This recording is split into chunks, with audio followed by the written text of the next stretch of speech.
RTI news కి స్వాగతం. Bulletin ముందుగా హెడ్లైన్స్ చూద్దాం. డ్రైనేజీ నిర్మాణ పనులను పరిశీలించిన రాష్ట్ర రోడ్లు మరియు భవనాల శాఖ మంత్రి. అధికారులకు పలు సూచనలు సలహాలు ఇచ్చిన మంత్రి బీసీ జనార్దన్ రెడ్డి.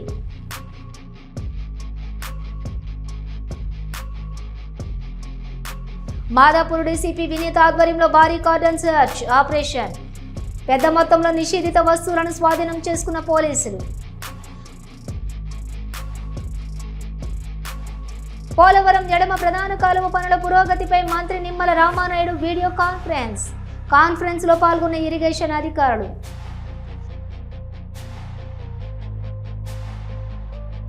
భద్రాద్రి రాములూరుని దర్శించుకున్న బీజేపీ రాష్ట్ర అధ్యక్షులు ఎన్ రామచంద్రరావు. ఆలయ మర్యాదలతో స్వాగతం పలికిన అధికారులు, వేద పండితులు. మేడారం సమ్మక్క సారలమ్మ దేవతలను దర్శించుకున్న మంత్రి సీతక్క. 2026 మేడారం మహాజాతరకు 150 కోట్లతో శాశ్వత పనులు చేపట్టడం జరుగుతుందన్న సీతక్క. అత్యంత వైభవంగా సింహాచలం శ్రీ వరాహలక్ష్మి నరసింహస్వామి వారి నిత్య కళ్యాణం. అధిక సంఖ్యలో పాల్గొన్న భక్తులు.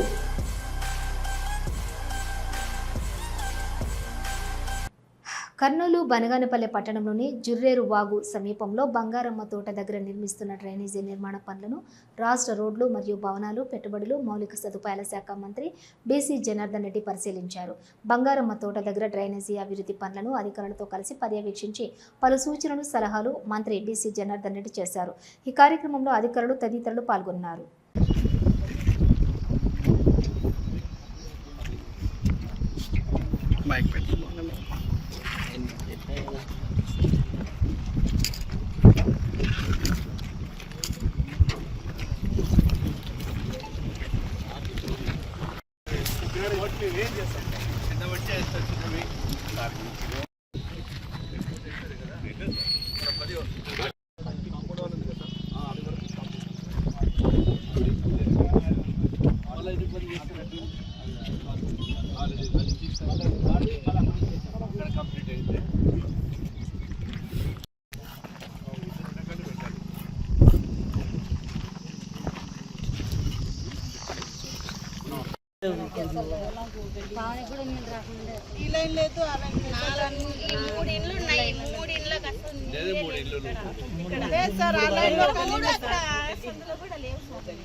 అర్జెంట్ ఈరోజు పంపించేసి ముందు స్ట్రీట్ లైట్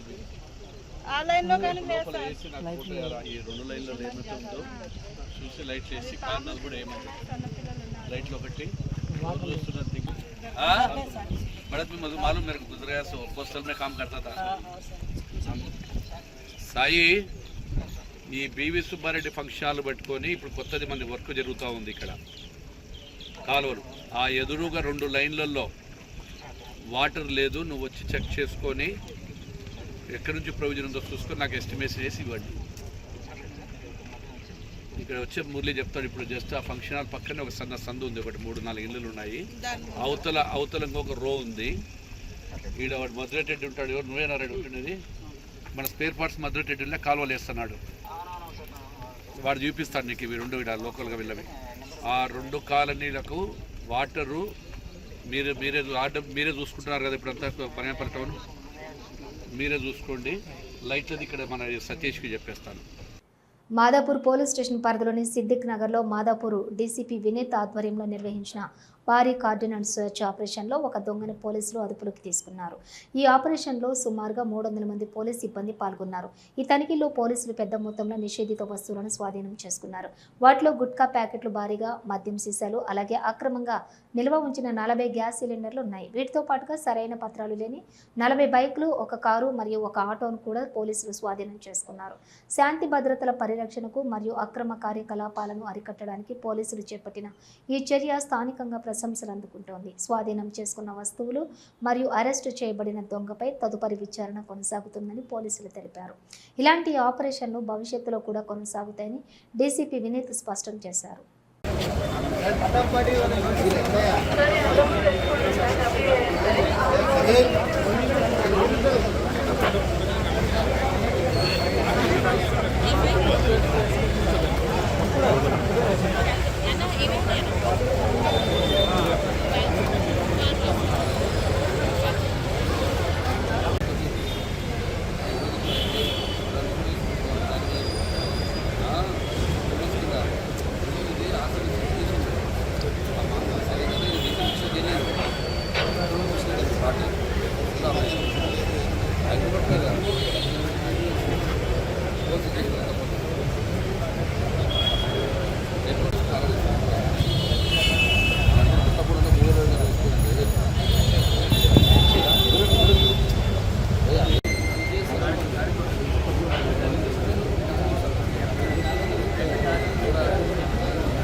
Looks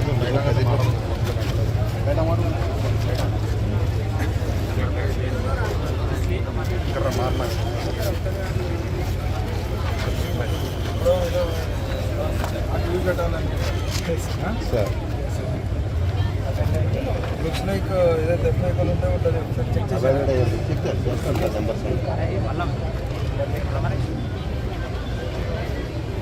భూపాలపల్లి జిల్లాలో మావోయిస్టులకు వ్యతిరేకంగా పోస్టర్లు వెలిశాయి.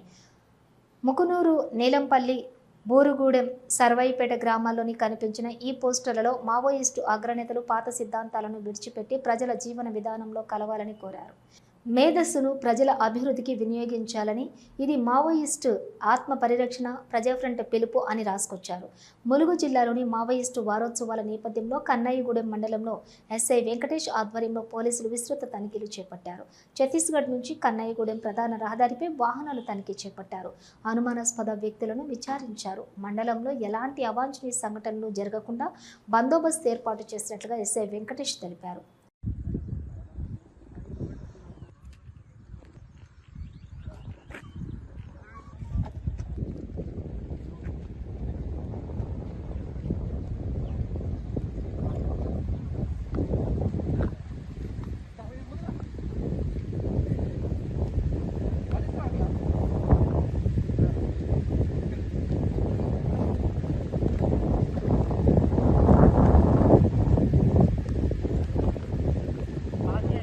భూపాలపల్లి జిల్లా గణపురం మండలంలోని Mahatma Jyotirao Phule model school, junior college, Kasturba Gandhi school ప్రాథమిక ఆరోగ్య కేంద్రాన్ని భూపాలపల్లి మాజీ ఎమ్మెల్యే గండ్ర వెంకట రమణారెడ్డి, వరంగల్ జిల్లా జడ్పీ మాజీ చైర్పర్సన్, భూపాలపల్లి జిల్లా బీఆర్ఎస్ పార్టీ అధ్యక్షురాలు గండ్ర జ్యోతి సందర్శించారు.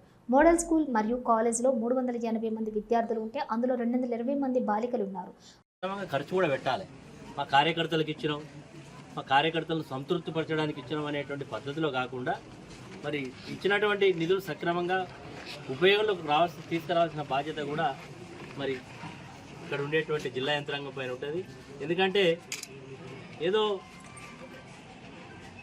శిలాఫలకాలు వేసుకోవడం, ప్రచారం చేసుకోవడం కాదు. పని ఎంతవరకు జరిగింది, పర్యవేక్షణ కూడా ఉండాలి, ప్రోగ్రెస్ ఏందని కూడా చూసుకోవాలి. ఎందుకంటే ఒకప్పుడు ఈ స్కూల్లో దాదాపు 500 మంది 400 మంది చదువు 600 ఉండేది. ఇప్పుడు చూస్తే అంతా కొడితే 300 కూడా లేదు, 300-400కి వచ్చేసింది. అంటే రేపు భవిష్యత్తులో ఇంకింత తగ్గిపోయే పరిస్థితి ఉంది. తర్వాత ప్రాంగణం అంతా కూడా నీట్గా పెట్టుకోవాలి.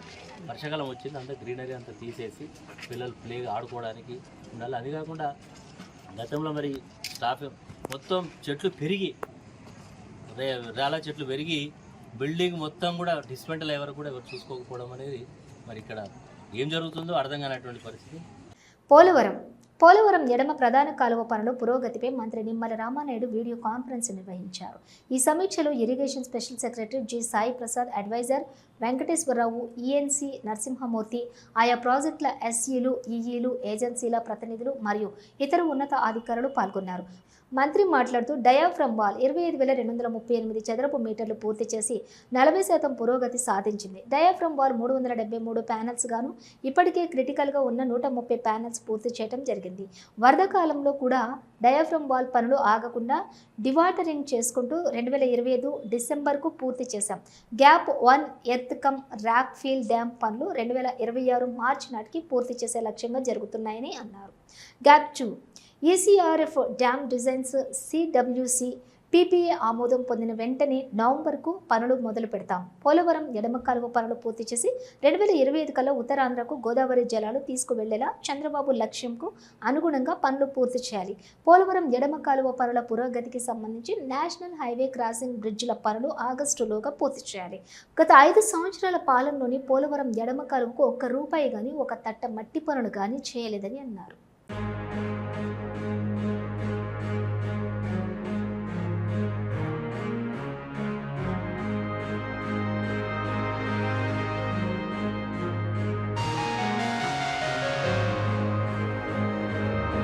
గొర్రెల స్కామ్ కేసు విచారణలో ఎన్ఫోర్స్మెంట్ డైరెక్టరేట్ దూకుడుగా ముందుకెళ్తోంది. హైదరాబాద్లో 10 చోట్ల ఈడీ దాడులు కొనసాగుతుండటం హాట్ టాపిక్గా మారింది. సికింద్రాబాద్, బోయిన్పల్లి, జూబ్లీహిల్స్ ప్రాంతాల్లో ఈడీ సోదాలు చేపట్టింది. బీఆర్ఎస్ ప్రభుత్వ హయాంలోని గొర్రెల పంపిణీలో 700 కోట్ల అవినీతి జరిగిందనే ఆరోపణలతో గతంలో ఏసీబీ కేసు నమోదు చేసింది. అనంతరం ఈడీ రంగంలోకి దిగింది. ఏసీబీ నమోదు చేసినటువంటి ఎఫ్ఐఆర్ ఆధారంగా ఈసీఐఆర్ నమోదు చేసింది. గొర్రెల కుంభకోణం కేసులో ఈడీ విచారణను వేగవంతం చేసింది. ఈ స్కామ్ విలువ సుమారుగా 700 కోట్ల వరకు ఉంటుందని అవినీతి నిరోధక శాఖ దర్యాప్తులో వెల్లడైంది. ఈ కేసులో పెద్ద ఎత్తున డబ్బు చేతులు మారటం, ఇతర రాష్ట్రాలకు లింకులు ఉన్నాయనే ఆరోపణలు కూడా రావడంతో ఈడీ రంగంలోకి దిగింది. అందుకే మనీ లాండరింగ్ కేసుగా ఈ విచారణకు స్వీకరించింది. ఇప్పటికే ఈడీ అధికారులు గొర్రెల స్కీమ్కు సంబంధించినటువంటి పూర్తి వివరాలను కలెక్ట్ చేశారు. అయితే గొర్రెల పంపిణీ విధి విధానాలు, ప్రభుత్వ నిధుల చెల్లింపులకు సంబంధించినటువంటి వివరాలను సేకరించే పనిలో పడ్డారు. అన్నదాత సుఖీభవ పీఎం కిసాన్ నిధులు అర్హులైన రైతులందరికీ ఖాతాల్లో ఆగస్టు 2న జమ చేయనున్నట్లుగా రాష్ట్ర ప్రభుత్వ ప్రధాన కార్యదర్శి కె విజయానంద్ తెలిపారు. బాపట్లలో పర్యటించారు. అధికారులతో ఆయన సమీక్ష సమావేశం నిర్వహించారు. ఈ సందర్భంగా మాట్లాడుతూ ఈ పథకానికి సంబంధించి ఎవరైనా ఈకేవైసీ ఎన్సీపై మ్యాపింగ్ కానీ వారు వెంటనే సమీపంలోని రైతు సేవా కేంద్రాలను సంప్రదించి ఆ ప్రక్రియను పూర్తి చేసుకోవాలని చెప్పారు. ఈ పథకం అమలుకు ఇంకా 3 రోజుల సమయం ఉన్నందున ఈ అవకాశాన్ని వినియోగించుకోవాలని కోరారు. ఈ పథకానికి అనర్హులుగా గుర్తించిన వారికి దానికి సంబంధించినటువంటి వివరాలను తెలపాలన్నారు. తిరస్కరణకు గురైన వారి వివరాలను మరోసారి పరిశీలించాలని సూచించారు. కొంతమంది రైతులకు సంబంధించిన భూమి మ్యూటేషన్ ప్రక్రియ చేయకపోవడం, ఆధార్ సీడింగ్ సరిగా నమోదు కాకపోవడం, చనిపోయిన వారికి సంబంధించిన అంశాలపై రెవెన్యూ శాఖ చర్యలు తీసుకోకపోవడం ఈ పథకం వర్తించలేదని ఫిర్యాదులు వస్తున్నాయని, అలాంటి వాటిని వెంటనే పరిష్కరించాలని అధికారులకు సూచించారు. ఇంజనీర్లు, రెలవెంట్ ఆఫీసర్స్ అందరూ విత్ ఇన్ఫర్మేషన్ రెడీగా ఉన్నారు sir. I request CMD to start the proceedings. Activities జరుగుతున్నాయో ఒకసారి క్షేత్రస్థాయిలో పరిశీలించి ఎక్కడన్నా ఏదన్నా మనం అడిషనాలిటీ ఏదైనా చేయాల్సింది ఉందా, అలాగే ఎక్కడన్నా ఫర్దర్ స్ట్రెంథెన్ చేయాల్సిన అవసరం ఉందా, లేదు మనం తీసుకున్న స్కీమ్స్ అన్నీ కరెక్ట్గా మనం అనుకున్న విధంగా జరుగుతున్నాయా లేదా, ప్లానింగ్ ఎలా ఉంది, ఇష్యూస్ ఎలా ఉన్నాయి అనేది తెలుసుకోవడం కోసం ఈ మీటింగ్ ఏర్పాటు చేయడం జరిగింది. I welcome all of you for this meeting. So ముఖ్యంగా ఏంటంటే ముందు విల్ రివ్యూ ఆర్డిఎస్ఎస్. నాకు ఆర్డిఎస్ఎస్ మీరు డివిజన్ వైజ్ ఉందా data? Let us start division wise.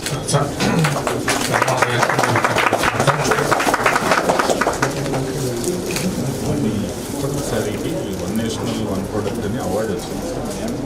అది చేసి ములుగు జిల్లా వాజేడు మండలం బోగతి జలపాతం సందర్శన నుంచి పర్యాటకులకు అనుమతి కల్పిస్తున్నట్లుగా జిల్లా అటవీశాఖ అధికారులు తెలిపారు. పర్యాటకులు జలపాతంలోకి దిగటం, ఈతలు కొట్టడం నిషేధమన్నారు. అటవీశాఖ అధికారుల సూచనను పాటించాలని కోరారు. కాగా ఇతర జలపాతాలకు అనుమతులు లేవని, నిబంధనలు ఉల్లంఘిస్తే చర్యలు తప్పవని హెచ్చరించారు.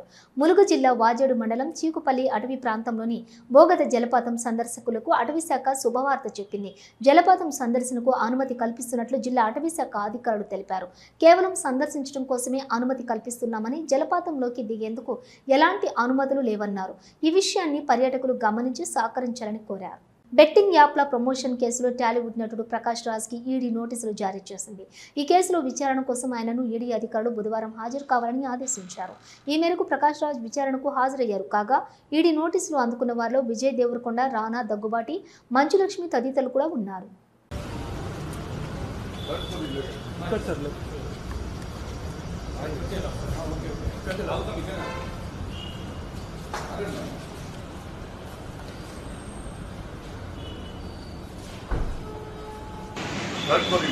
ఇట్లే సార్ లిఫ్ట్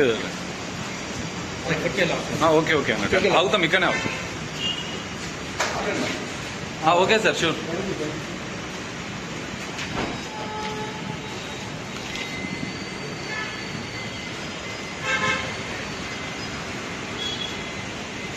కంచన్బాగ్లోని బాబానగర్ ప్రాంతంలోని ఓ ద్విచక్ర వాహనంపై వచ్చినటువంటి 2 దొంగలు ఇంటి ముందు పార్కింగ్ R15 వాహనం హ్యాండిల్ లాక్ పగలగొట్టి టోవింగ్ చేస్తూ పారిపోయినటువంటి ఘటన సీసీ కెమెరాలో రికార్డ్ అయింది. కంచన్బాగ్ పోలీస్ స్టేషన్లోని ఫిర్యాదు చేసిన బాధితుడు అస్లాం సిద్దికి స్థానిక బస్తీలోని సీసీ కెమెరాల్లో చూసి అవాక్కయ్యాడు. దొంగలు దర్జాగా బైక్ దొంగతనం చేసి మరొక వాహనంతో తోసుకుంటూ పోవటం చూసి అవాక్కయ్యాడు. బాధితుడు అస్లాం సిద్దికి కంచన్బాగ్ పోలీసులకు ఫిర్యాదు చేసిన బాధితుడు సీసీ కెమెరాల్లో రికార్డు పోలీసులకు అప్పగించారు.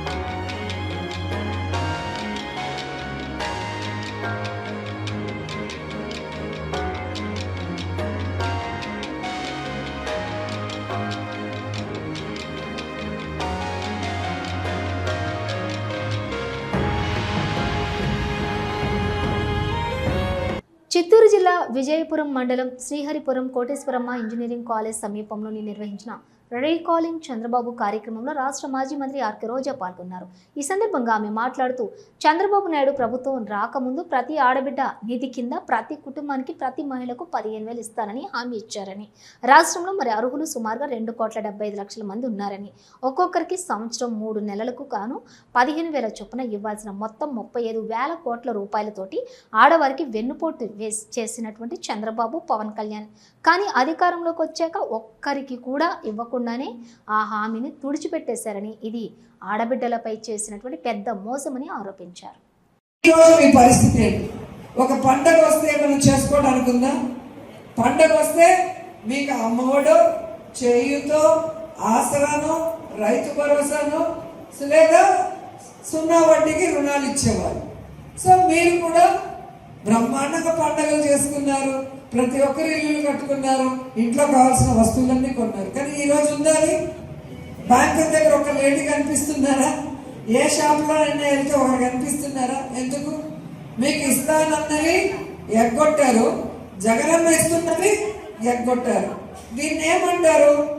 మోసం చేయడం అనరా? ఒక మనిషికి ఇచ్చిన మాట చేయకపోతేనే మోసం అంటారు. అలాంటిది చంద్రబాబు నాయుడు, పవన్ కళ్యాణ్ ఇద్దరు సంతకాలు పెట్టి ఉమ్మడి మేనిఫెస్టోని ఇచ్చారు. ఇద్దరు సంతకాలు పెట్టి బాండ్లు పంచారు ఇంటింటికి. మీ ఇంట్లో ఇంతమంది ఉన్నారు, అమ్మఒడికి ఇంతమంది ఎలిజిబిలిటీ, 2 పిల్లలు ఉంటే 30,000, 3 ఉంటే 45,000, రైతు ఉన్నారా ఇంత డబ్బులు, 18 ఏళ్ళ పైన ఉన్నారా, 60 ఏళ్ళ లోపల ఉన్నారా, నెలకి 1,500. సో మీరు ఇన్ని లక్షలకి ఎలిజిబిలిటీ, సంవత్సరానికి ఇన్ని లక్షలు, 5 సంవత్సరాలకి ఇంత. మేము గెలిస్తే 2024 జూన్ నుంచే ఈ డబ్బు మీ అకౌంట్లో పడుతుందని బాండ్లు ఇచ్చారా లేదా? అందరికీ బాండ్లు ఇచ్చారు. మరి 2024 జూన్ అయిపోయింది, 2025 జూన్ అయిపోయింది. అంటే క్యాలెండర్లో సంవత్సరాలు మారిపోతున్నాయి, నెలలు మారిపోతున్నాయి, డేట్లు మారిపోతున్నాయి. కానీ వాళ్ళు ఇచ్చిన బాండ్లో ఒకటైనా జరిగిందా? మరి సంతకాలు పెట్టి బాండ్లు ఇచ్చి మోసం చేసిన వాళ్ళని మోసగాళ్ళు, చీటర్లు అంటారు. అలాంటి వాళ్ళ మీద ఎలాంటి కేసు పెట్టాలి? 420 కేసు పెట్టాలి. బీజేపీ రాష్ట్ర అధ్యక్షులు శ్రీ ఎన్ రామచంద్రరావు భద్రాద్రి దేవాలయంలో శ్రీ శ్రీ శ్రీ సీతారామచంద్రమూర్తి స్వామి వారిని దర్శించుకున్నారు.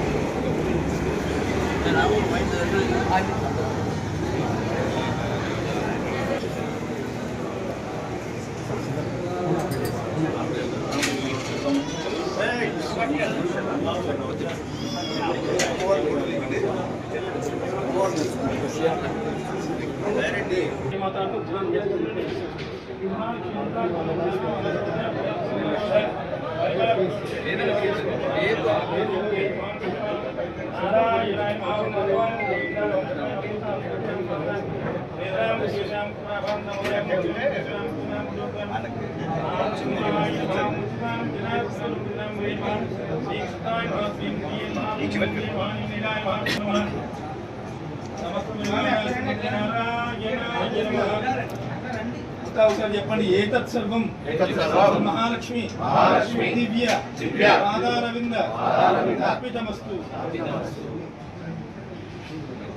ఓం సంప్రాజ్ఞ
ఇది ఒకటి తీసుకో.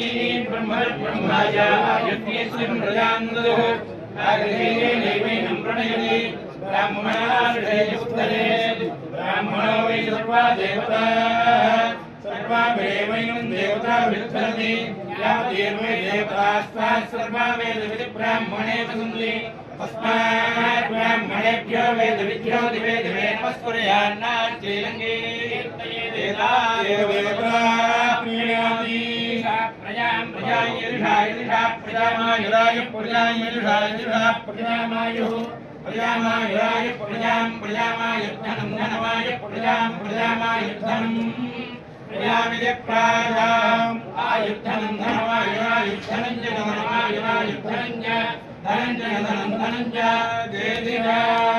దేవావరుంధే శ్రీదేవాదేవన్వేద్య క్షేమో వై రాష్ట్రస్య లీతో వాసః క్షేమమేవావరుంధే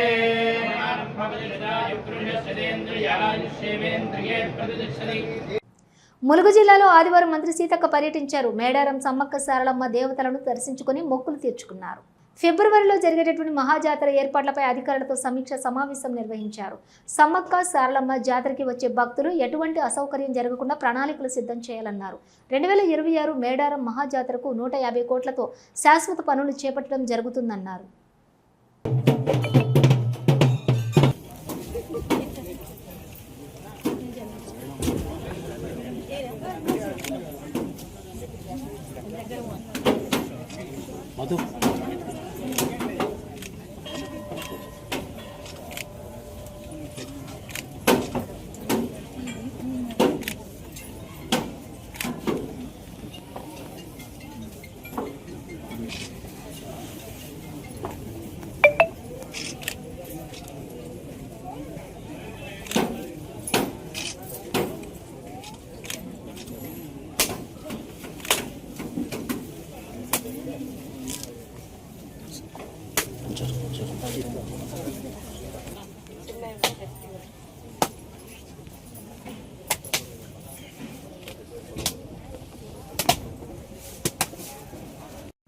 ఉత్తరాంధ్ర ఆరాధ్య దైవం ప్రముఖ పుణ్యక్షేత్రంగా విరాజిల్లుతున్నటువంటి సింహాచలం శ్రీ వరాహలక్ష్మీ నరసింహస్వామి వారి నిత్య కళ్యాణం అత్యంత వైభవంగా జరిగింది.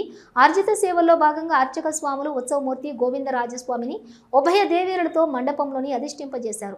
నిత్య కళ్యాణంలో పాల్గొన్న భక్తుల గోత్రనామాలతోటి సంకల్పం చెప్పి పంచారాత్రాగమ శాస్త్ర విధానంలో విశ్వక్సేన ఆరాధన పుణ్యహవచనాలతోటి కార్యక్రమానికి శ్రీకారం చుట్టారు. కంకణధారణ, నూతన యజ్ఞోపవిత సమర్పణ, జీలకర్ర బెల్లం, మాంగళ్య ధారణ, తలంబ్రాల ప్రక్రియను కూడా కమనీయంగా జరిపించారు. మంత్రపుష్పం, మంగళ శాసనాల తర్వాత భక్తులకు వేదాశీర్వచనాలు, శేషవస్త్రాలు, స్వామివారి ప్రసాదాలను కూడా అందజేశారు. అనంతరం స్వామివారి అంతరాలయ దర్శనం కల్పించారు.